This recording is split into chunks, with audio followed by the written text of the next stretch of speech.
Hello, Winnie. Hello, Beatrice. How are you guys today on Friday? Oh, nice to be back in the garage. Hello. What? Hello? Hi. Hold. Hello. Hang on. There? Hold on. Who's this? Hold on. Who's in the... Hey, Mrs. Acosta, how are you? Hi, Mr. Geiger. I'm fine. How are you? Great. I haven't seen you in like a week. It feels like a month. How's it going?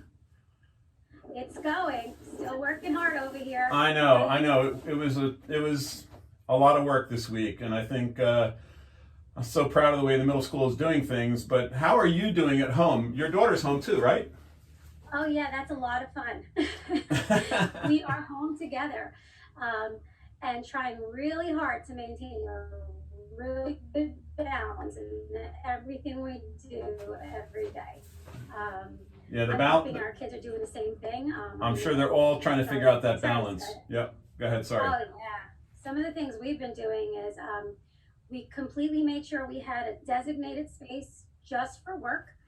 The one day I saw my daughter heading down towards her computer with her lunch, and I had to pull her back a little bit and remind her, that's your workspace, kitchen table, let's go over here and have our meals. Yeah. It's so important to maintain that balance because we want to just make sure we all stay on the right course. It gets too easy, right, to combine it all, and yeah. Oh yeah. Yeah. And to stay on for a long time, online and connected. And we need to find a balance and make sure that we're doing that for And ourselves. what does she get breaks for study hall? Does she have a study hall? How does that work?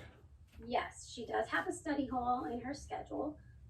When she does have that time period, she might, do some work, but for the most part, she's very disciplined and good about taking a time out, and she incorporates a little bit of an exercise routine.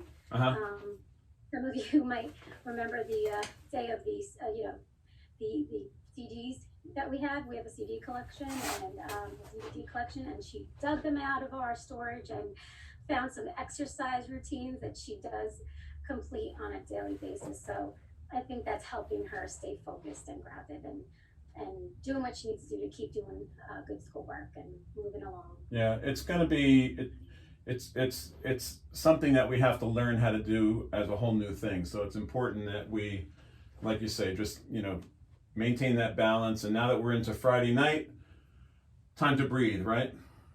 That's right. Time to breathe. Guys, take a step back, relax, enjoy a nice movie with your families. I know some of you made some great recipes over the week.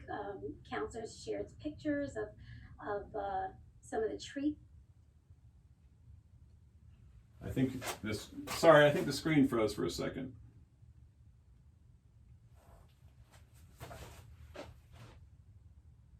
Well, maybe that's it. Well, that's how it goes sometimes. Keep up the good work. Oh, here she goes. Keep a good balance. Yeah, I know that a lot of the kids were given instructions this week on how to do some things in the kitchen. And I think Elizabeth made a key lime pie this week, which I heard was spectacular. I won't mention last names on this YouTube thing. But yeah, from every once in a while, we'll give a shout out to somebody who's doing something awesome at home. So, hey, I haven't even begun yet to figure out what I'm going to do here tonight. But I'm glad you popped in while I was getting ready to come in. Sounds good, Mr. Geiger. Thanks for having me. Bye, guys. Have a great weekend. You too. Everybody take care. Bye-bye. All right, very good. Mrs. Acosta heading out to the weekend. And so am I, which pretty much means heading back into the house. But I did want to share a quick story with you before we close for the weekend. First, I want to do a shout out to all my teachers and all my staff and all the people behind the scenes, which includes the school counselors, the school psychologists, all the child study team.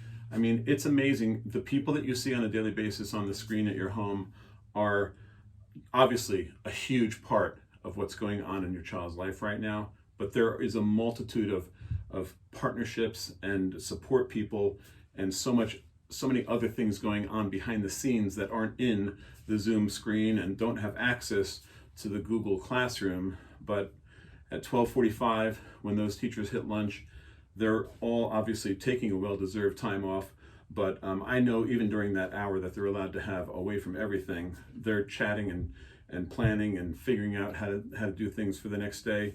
And I am doing my best to support them and keep that momentum going. And that's really one of the reasons for these silly little films at the end of the day, is just to kind of make a connection with kids that I don't normally get to see now. And yeah, it's tougher. I did have a quick little story to share with you today. I got an email from a young man who was very astute, and I don't know if he was still framing my shots or whatever, but he was searching the shop, and he kept coming across these little green men, or these things in the shop, and he was asking me, what is that thing? So I thought I would share a little story with you tonight about, well, wait, let's try something else. Let me just see what I can do here. Is that gonna work? That might work.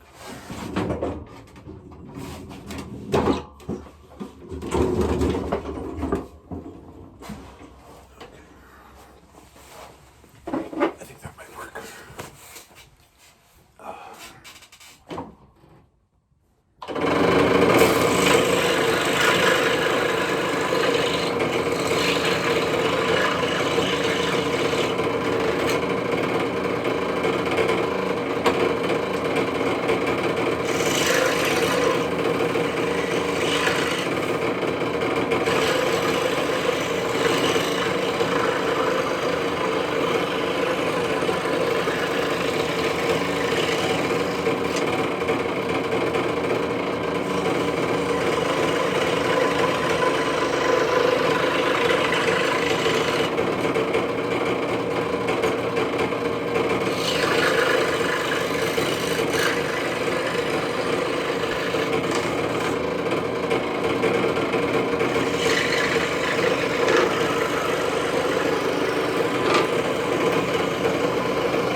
So, these little green men,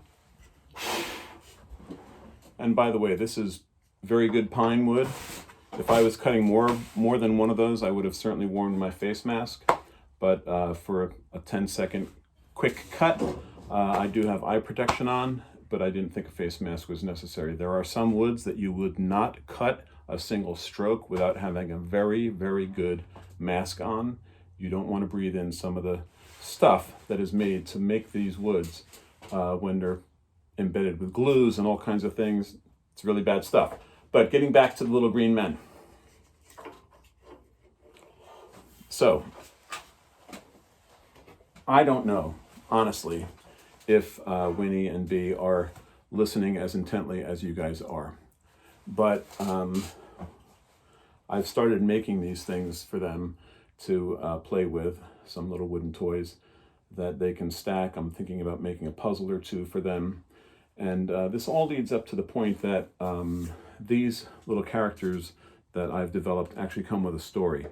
And the story begins a very long time ago, in actually 5th grade, when I was doodling in class, and that was in Mrs. Shea's class at Caudwell School in Springfield, New Jersey. And she caught me doodling on a piece of paper and sent me to the principal's office.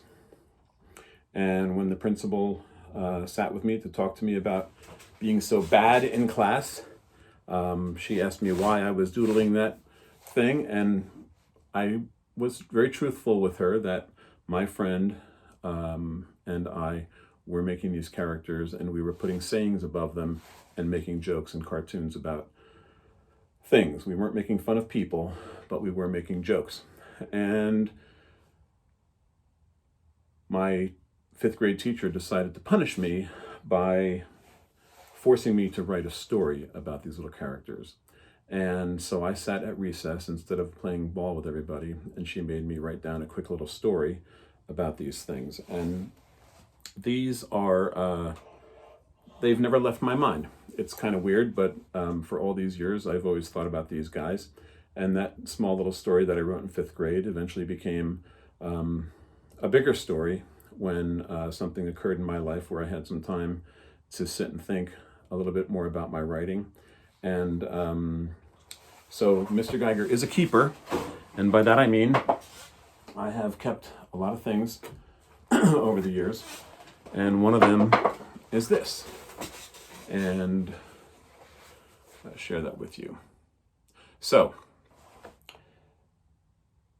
this I called a heifer, and I called it that because it was basically half the height of a blade of grass, and it resembled a blade of grass.